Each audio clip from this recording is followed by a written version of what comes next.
Hello, and thank you for joining me. I hope you're doing well this evening.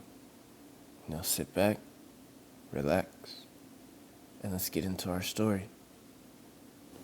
Not all out of body experiences are enlightening, some are traps. What if your soul slipped loose and returned to find something else wearing your skin? This is the story of a man who learned that the astral plane is not just a realm of light, but a hunting ground. My name is Daniel Crane. I used to be a skeptic. I didn't believe in anything beyond the physical world. That changed when I tried astral projection.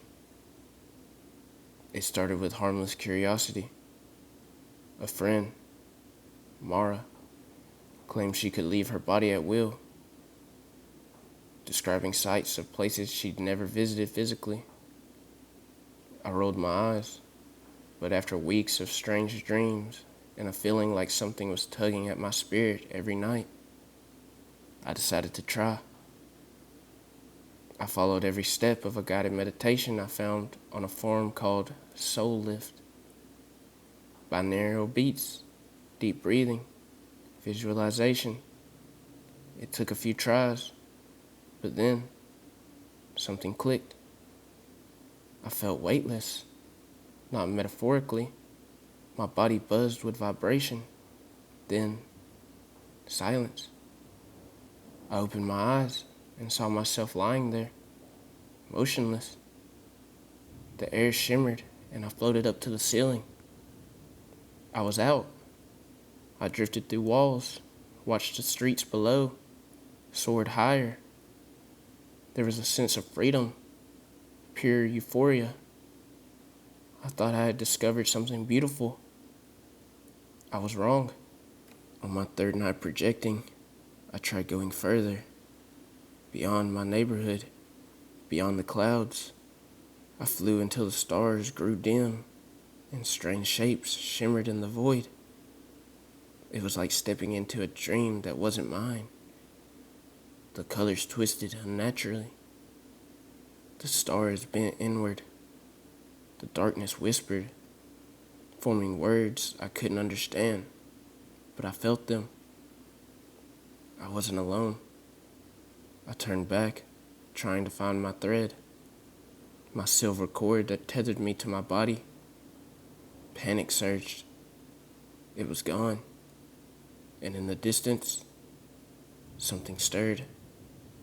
A shape, tall, thin.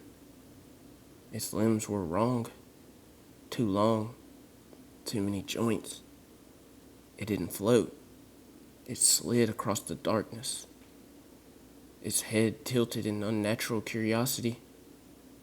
It had no face, only a swirling void where eyes should be.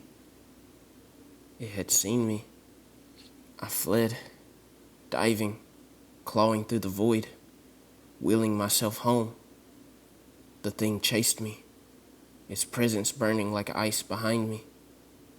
When I finally slammed back into my body, I awoke, screaming. Cold sweat, heart racing, but I was back. Or so I thought. The next morning, things were off. My dog growled at me. My reflection lagged a second behind in the mirror. At work, people gave me strange looks, like something was off, but they couldn't put their finger on it. I brushed it off as after effects of the trip, but that night, I dreamed of the faceless thing. Only now, it was in my house, standing over my bed, watching, waiting. I couldn't stop projecting. Every time I slept, I slipped out, like my soul was too loose to stay put. And every time, the thing came closer, until one night, I woke up to find myself already awake. He was standing by my bed. He looked just like me. Same scars, same crooked nose, but his eyes were black as oil. He smiled, and the smile didn't reach his eyes. Then I blacked out. When I came to, I was floating again. I screamed, fought, pounded on the veil between worlds. But now, I couldn't return, because something else was already in my body, and it wasn't giving it back. From the astral plane, I watched, helpless.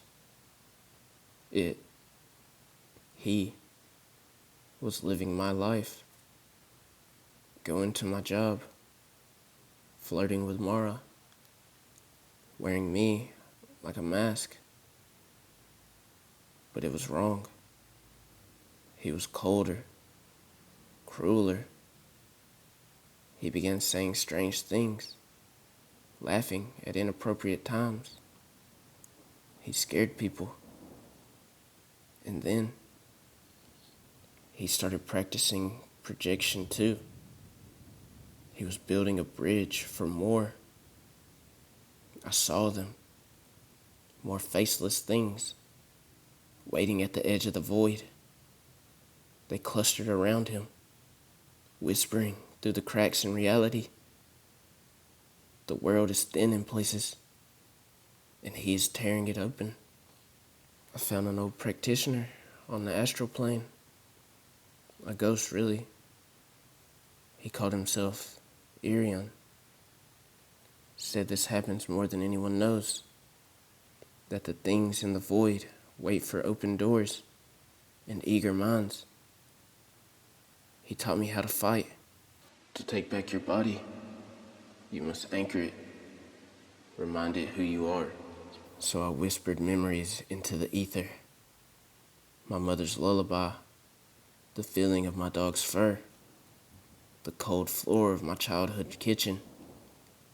They lit up the darkness, tiny fires in the fog. Then I plunged into my home, where he slept in my bed. I entered the room. The mirror showed both of us, and he grinned. We fought, not with fists, but with will. I threw memory like daggers, shards of identity. The first day of school, my first kiss, the last thing Dad said before he died. He screamed, and for one moment, I was inside my skin again. I woke up in my body. Everything was quiet. My heartbeat was my own. My reflection moved with me. But I don't know if it's truly over. Because some nights, I still drift. And sometimes I wake up, staring into the mirror, unsure which one of us blinked first.